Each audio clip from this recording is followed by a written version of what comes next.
Student आप लोग कैसे, उम्मीद करते हैं आप बहुत अच्छे होंगे और अच्छे से अपनी पढ़ाई कर रहे हैं। तो आज की क्लास में हम स्टार्ट करने जा रहे हैं जो हमारा तीसरा चैप्टर है। ठीक है, जो हमारा तीसरा चैप्टर क्या है, दो चर वाले रैखिक समीकरण। तीसरा चैप्टर हमारा क्या है, चैप्टर नंबर थर्ड।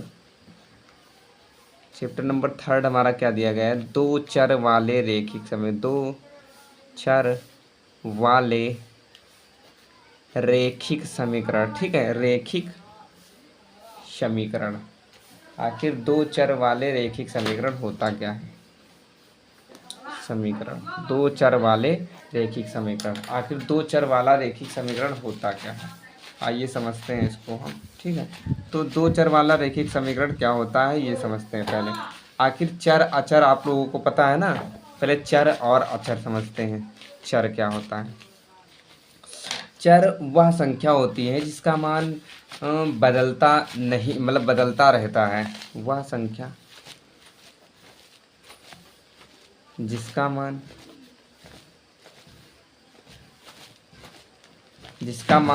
सदैव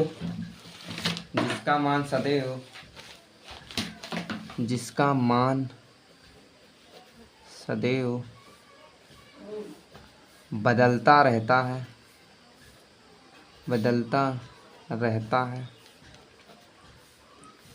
चर कहलाता है। क्या कहलाता है, चर कहलाता है। तो चर आखिरकार होता क्या है, तो चर वह संख्या होती है जिसका मान सदैव बदलता रहता है, वो क्या कहलाती है, चर कहलाती है। क्या कहलाती है, चर कहलाती है। जैसे कि चर समझो ये कि चर होता क्या है, तो जैसे एक्स वाई जेड, ये हमारा क्या होता है, चर होता है। क्या होता है ये हमारा चर, जो एक्स वाई जेड होता है क्या होता है, ये चर होता है हमारा। क्या होता है, चर। ठीक है, तो आइए लिखते हैं, जो हमारा एक्स वाई जेड होता है,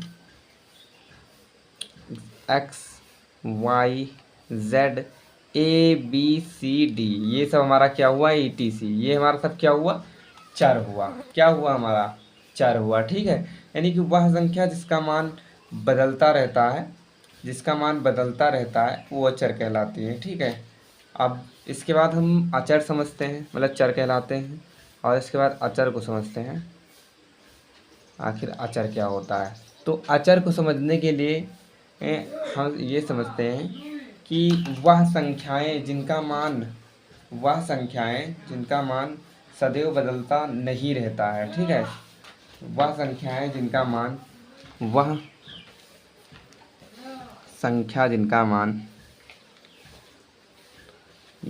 मान सदैव समान रहता है या कभी बदलता नहीं है,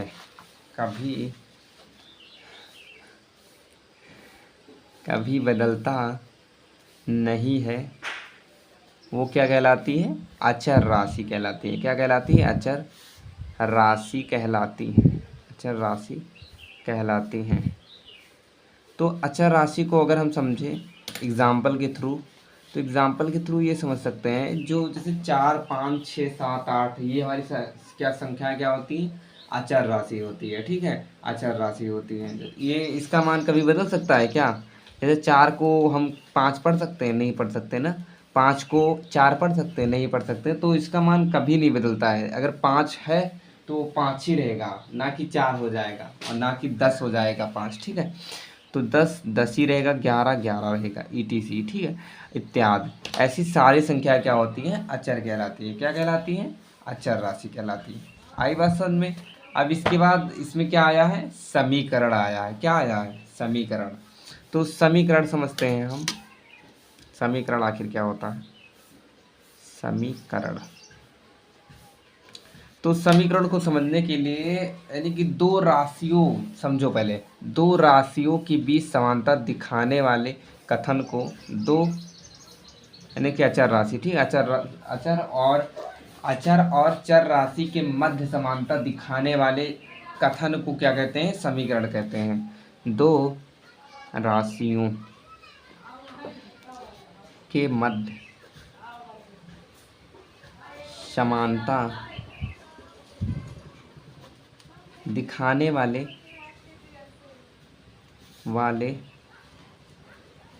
कथन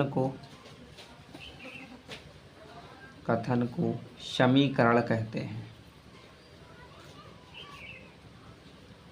अब दो राशि का मतलब ये हुआ कि जैसे चर राशि हो और अचर राशि हो, इन दोनों के मध्य अगर समानता दिखाने वाले एक कथन को हम क्या कहेंगे, समीकरण कहेंगे। जैसे कि चलो समझते हैं, x+3 = 5, ये हो गया, ठीक है।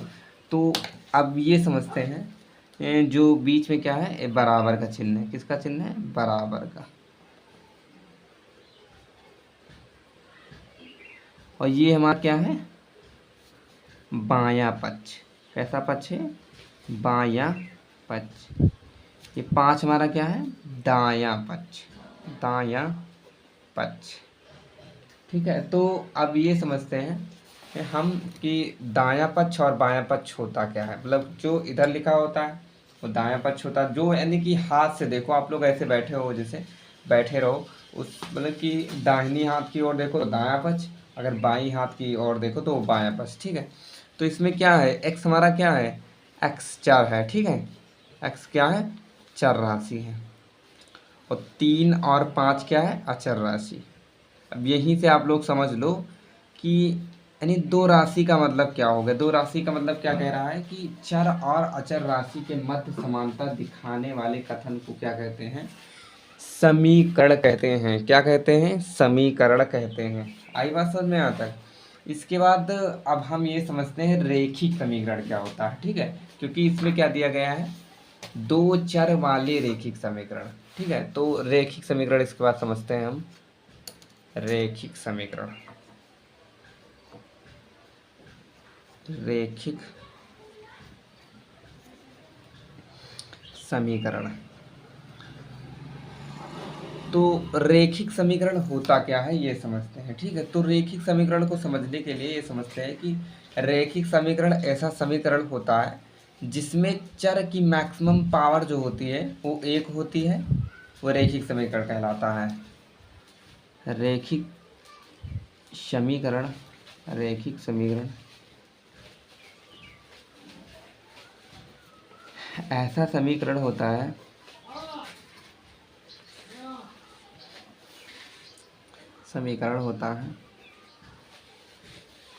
जिसमें चर की मैक्सिमम पावर, चर की मैक्सिमम पावर,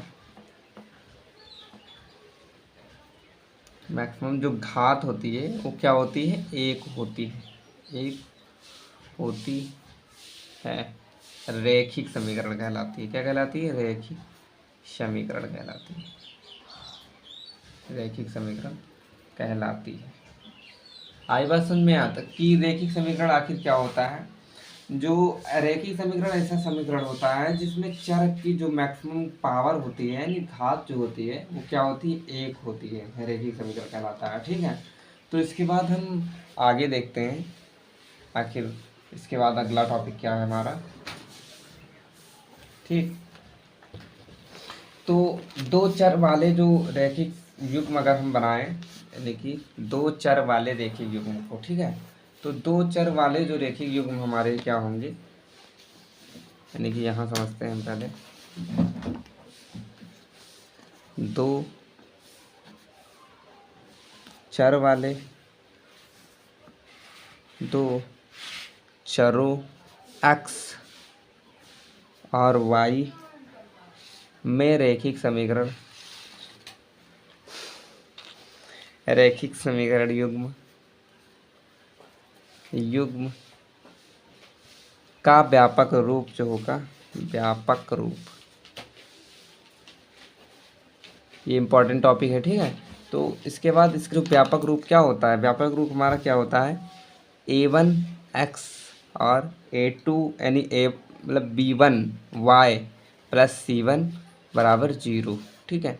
इसके बाद हमारा क्या, a2x + b2y + c2 = 0 है, ठीक है। ये हमारा क्या है, 0। जहाँ a1 b1 c1 a2 B2 C2 सभी क्या हैं, वास्तविक संख्याएं। सभी क्या हैं, वास्तविक संख्याएं हैं। जो A1 का स्क्वायर प्लस B1 का square is not equal to 0 है, ठीक है। A1 और B1 का स्क्वायर क्या है, is not equal to 0। A2 का स्क्वायर प्लस B2 का square is not equal to 0 है। तो दो चर वाले जो रैखिक समीकरण, अगर हम कुछ उदाहरण लें, एग्जाम्पल के लिए लें, अगर एग्जाम्पल में हम क्या लिख सकते हैं, जैसे कि 2x plus 3y minus 7 is equal to 0, और क्या लिख सकते हैं 9x minus 2y plus 8 is equal to 0, ठीक है। ये हम ले सकते हैं। आई बात समझ में आता। तो जैसे कि 2x और ये हो गया, और एक क्वेश्चन और ये भी लिख सकते हैं कि, और मतलब कि क्या हम जानते हैं, मतलब ये हो गया, और 5x is equal to Y, और क्या लिख सकते हैं minus 7x plus 2y plus 3 is equal to 0, ये भी हो सकता है, ठीक है। तो ये हमारे सब क्या होंगे, ये हमारे क्या होंगे, समीकरण हो गए। क्या हो गए हमारे समीकरण।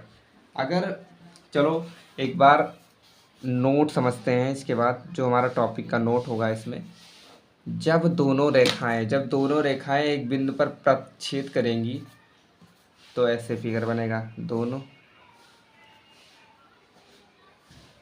रेखाएं एक बिंदु पर प्रतिच्छेद करती हैं, ठीक है। क्या करती हैं, प्रतिच्छेद करती हैं। तो क्या कहलाती हैं, प्रतिच्छेदी रेखाएं कहलाती है। क्या कहलाती हैं, प्रतिच्छेदी रेखाएं। ये जैसे, और ऐसे, ऐसे, ये सब हमारी क्या रेखाएं कहलाएंगी, ऐसे कहलाएंगी। ये सारी हमारी रेखाएं क्या होती हैं, प्रतिच्छेदी रेखाएं होती हैं। जब दोनों रेखाएं एक बिंदु पर प्रतिच्छेद करती हैं तो प्रतिच्छेदी रेखाएं कहलाती हैं। ये हमारा पहला नोट हो गया। दूसरा समझते हैं हम कि जब दोनों रेखाएं प्रतिच्छेद नहीं हो करती हैं, जब दोनों रेखाएं प्रतिच्छेद नहीं करती हैं, अर्थात वे समांतर होती हैं, अर्थात वे समांतर होती हैं, समांतर होती हैं। अगर प्रतिच्छेद नहीं करेंगी तो वो समांतर होंगी, ठीक है। जैसे कि ऐसे, ऐसे हो गया, और ऐसे, ऐसे, ठीक है।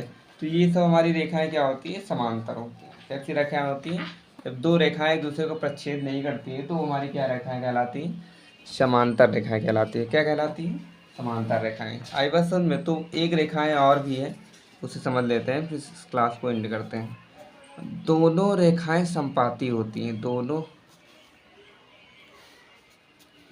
रेखाएं संपाती हैं। तो दोनों रेखाएं संपाती कब होती हैं, कि जब एक रेखा दूसरे रेखा के ऊपर, जस्ट ऊपर होती है। एक रेखा से ये हो गया, दूसरी रेखा फिर यहाँ से शुरू, ठीक है। तो ये हमारी क्या रेखाएं क्या होती हैं, संपाती रेखाएं होती। कैसी रेखाएं होती, संपाती रेखाएं होती। तो इसके बाद जो जो पढ़ा हमने उससे पहले रिवाइज कर लेते हैं, उसके बाद क्लास को एंड करते हैं, ठीक है। चर क्या होता है, वह संख्या जिनका मान सदैव बदलता रहता है, चर कहलाती है। X Y Z A B C D E T C, ठीक है। और अचर राशि क्या होता है, जिनका मान सदैव समान या कभी नहीं बदलता है, ठीक है। तो वे अचर राशि कहलाती है। जैसे 4 5 6 7 8 9 10 11 12, ये सब हमारी क्या कहलाएंगी, अचर राशि कहलाएंगी। समीकरण दो राशियों के मध्य समानता दिखाने वाले कथन को क्या कहते हैं, समीकरण कहते हैं। जैसे x plus 3 is equal to 5, ये हमारा क्या हो गया, समीकरण हो गया। इसके बाद रेखिक समीकरण समझते हैं। तो रेखिक समीकरण ऐसा समीकरण होता है जिनमें चर कि मैक्सिमम पावर 1 होती है रैखिक समीकरण कहलाता है। अब इसके बाद हमने क्या पढ़ा कि दो चरों x और y में रैखिक समीकरण युग्म व्यापक रूप a1x plus b1y plus c1 is equal to 0 होता है, ठीक है। और a2x plus b2y plus c2 is equal to 0 होता है। ये सारी संख्याएं जो a1 b1 c1 a2 b2 c2 है, ये हमारा क्या है, सभी वास्तविक संख्याएं। क्या है, वास्तविक संख्या है। तो हमने ये समीकरण लिया मानो। तो अगर दोनों रेखाएं एक बिंदु पर प्रतिच्छेद करेंगी तो वो क्या कहलाएंगी, प्रतिच्छेदी रेखाएं कहलाएंगी। अगर दोनों रेखाएं एक दूसरे को प्रतिच्छेद नहीं करेंगी अर्थात वे समांतर होंगी तो वे समांतर रेखाएं कहलाएंगी।